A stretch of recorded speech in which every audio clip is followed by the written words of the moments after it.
You have to believe in something. You have to believe in something. Giving all praises, glory, and honor to Yahawah, Bahasham, Yahawashi, Bahasham, Rakakwadash. Double honors to the apostles, elders, and bishops of Great Millstone. Salutations to my fellow laborers pushing this truth in all sincerity. And shalom to the saints. Yahawah willing, this lesson will be edifying, relevant unto salvation for the hopeful elect. And the title of this lesson is You Have to Believe in Something. You have to believe in something. In this walk of truth, you will meet individuals who, through no fault of their own necessarily, do not believe in the Bible. They do not believe in any particular religion. They do not believe in much of anything. And so they can poke holes, or what they think are holes, into the argument of there being a higher power and the Bible being the true book. But they have nothing to replace this with, because since they don't believe in anything, then you cannot refute what they believe, because there's nothing there. Like, for instance, if someone is a Rastafarian, you just have to show them that Haile Selassie went to the Queen of England for help, right? You just have to show them that Haile Selassie worshipped a so-called white Jesus. You understand? Or if someone is a so-called Christian, you just have to show them that they don't follow the Bible. They just pick and choose the parts that they like. Or if someone is a Buddhist or a Hindu or whatever, you can always refute what they say that they believe in. But when someone does not believe anything, it's more difficult to refute what they believe. But we're going to prove in this lesson, through the spirit and power of the Most High Yahawah, Bahasham, or in the name Yahawashi, his only begotten Son, whom the world ignorantly calls Jesus Christ, we're going to prove that the people who don't believe anything, they believe in themselves, and they believe in this world.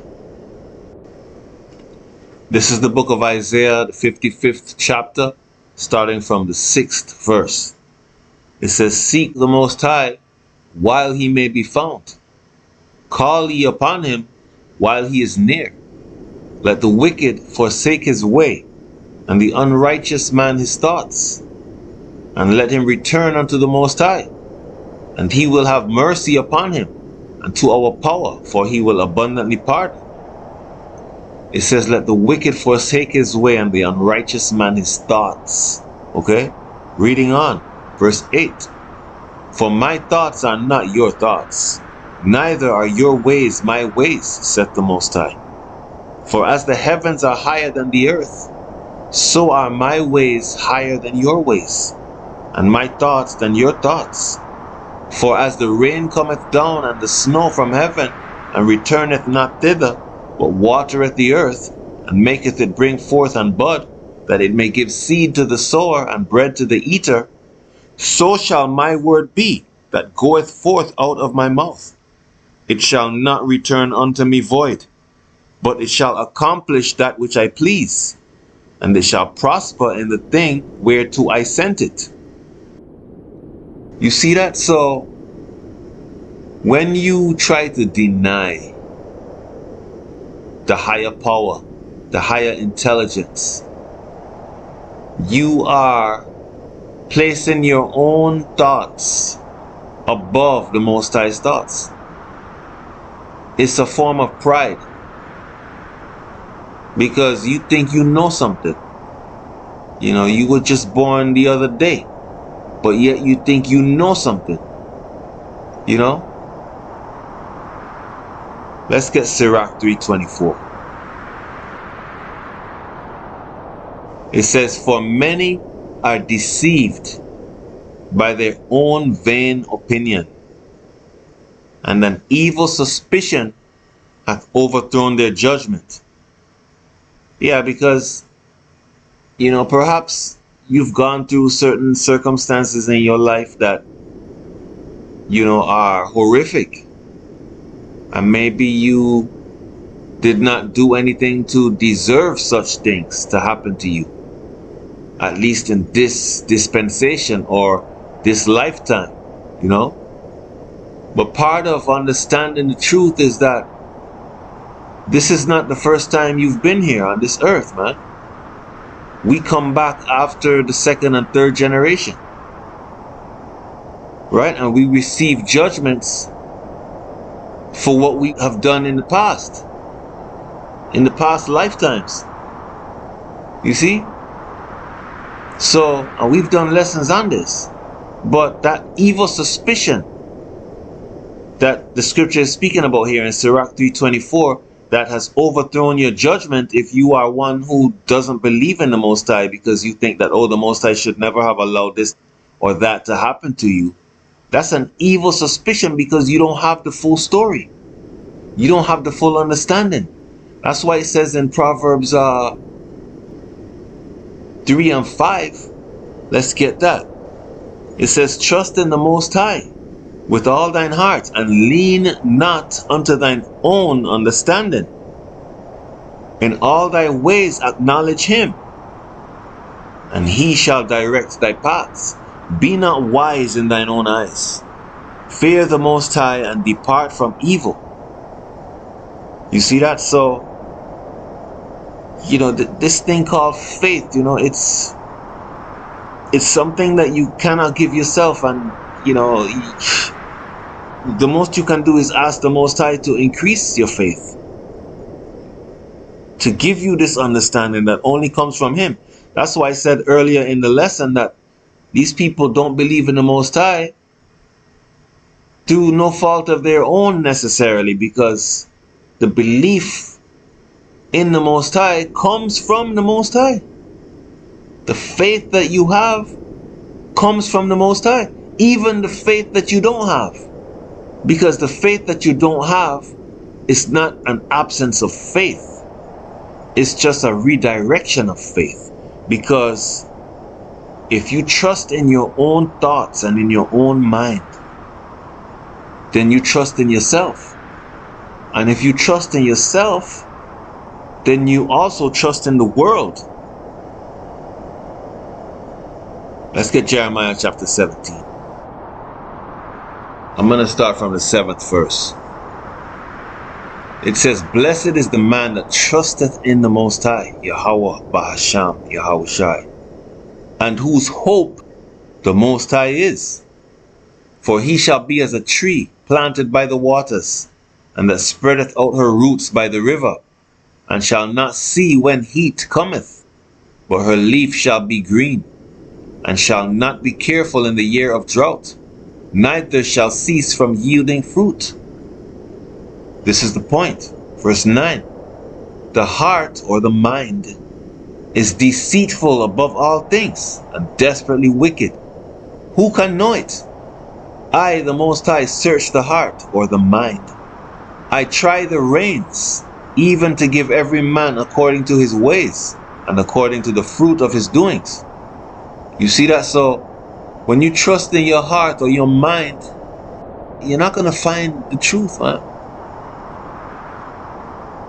Sure, you might think that you can refute those of us who have faith and say, well, maybe the Bible was written by all the different nations got together to deceive the world, and they put what they were going to do in the Bible, so that in the future people would read it and be confused and be deceived. We can't really prove that to you, to say, well, you're wrong, because this thing requires faith. But you have to put your faith in something. And if you're putting your faith in yourself and in the world, You're going to soon come to realize that you are going to fail. Okay? You're going to fail because you're trusting in a job, an education. You're trusting in money. You're trusting in work. You're trusting in being able to survive based on your own participation in society. But all of this stuff is getting ready to collapse, man. And then what you gonna do, huh? What are you gonna do then? Because remember now, the Most High is who gave you that delusion that you have, you know. When you read in Isaiah 66:4, let's get it. It says, I also will choose their delusions and will bring their fears upon them. Because when I called, none did answer. When I spake, they did not hear. But they did evil before mine eyes, and chose that in which I delighted not. Hear the word of the Most High, ye that tremble at his word. Your brethren that hated you, that cast you out for my name's sake, said, let the Most High be glorified. But he shall appear to your joy, and they shall be ashamed.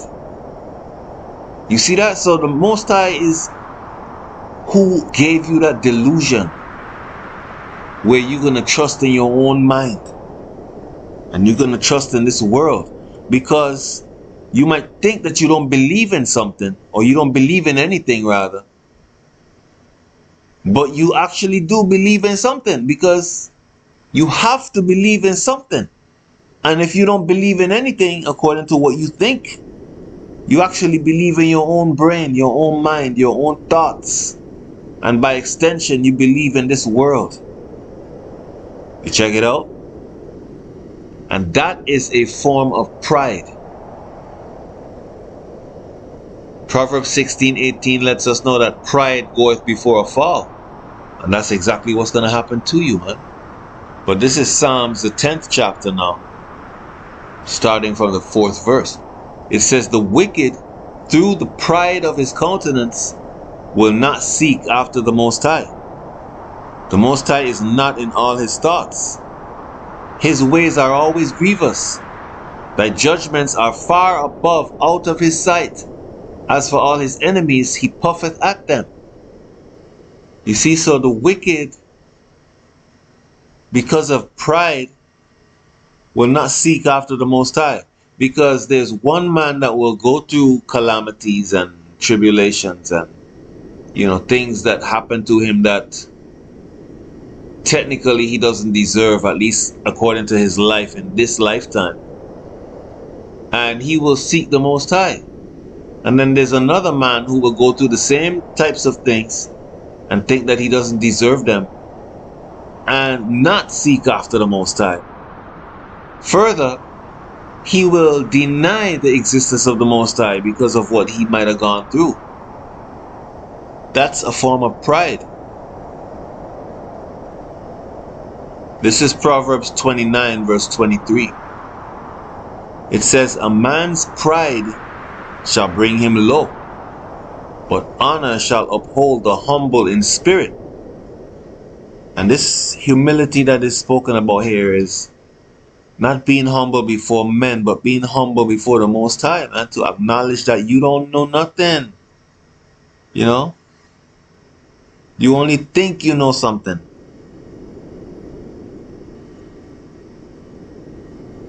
Let's get 2nd Ezra chapter 14. I'm going to start from, matter of fact, let me just get to the point in verse 14. It says, let go from thee mortal thoughts. Cast away the burdens of man. Put off now the weak nature. And set aside the thoughts that are most heavy unto thee. And haste thee to flee from these times. You check that out, because the times that are coming, man. Let's continue on in verse 16. It says, for yet greater evils than those which thou hast seen happen shall be done hereafter. For look how much the world shall be weaker through age. So much the more shall evils increase upon them that dwell therein. This world is coming to an end. Can't you see that? World War III is officially in progress. And it's just going to be downhill from here on out, man. And I've done plenty of lessons on that, and this is not a lesson about World War III. But when you come into this truth, everything that is happening, has happened, and will happen is all connected to the scriptures, man. Like it says in 2 Peter, the 1st chapter, we have a more sure word of prophecy, which is like a light shining in the darkness, so we can see what's going on. So even if you don't believe in the Bible, if you were to study the Bible and understand it, you would have a light. Like if you wanted to see into the future, this is the closest thing you could get. And maybe I do a lesson just on that. Okay? But you have to believe in something. And if you don't believe in the Bible, then that's fine. If you don't believe in anything, that's fine. But understand that what you do believe in, if you don't believe in anything, is that you believe in your own self and your own vain opinion. And you believe in this world, which is getting ready to be destroyed. Alright, so, you know, if the Spirit doesn't come to you, the Holy Spirit is not sent to you, you're going to continue to be a reprobate. You know? But for those of us in this household of faith, let us continue to hold fast our profession. Even more so as we see these prophecies being fulfilled. Alright? So, Yahawah willing, this has been edifying, relevant unto salvation for the hopeful elect. Giving all praises, glory, and honor to Yahawah, Bahasham, Yahawashi, Bahasham Rakakwadash, Shalom.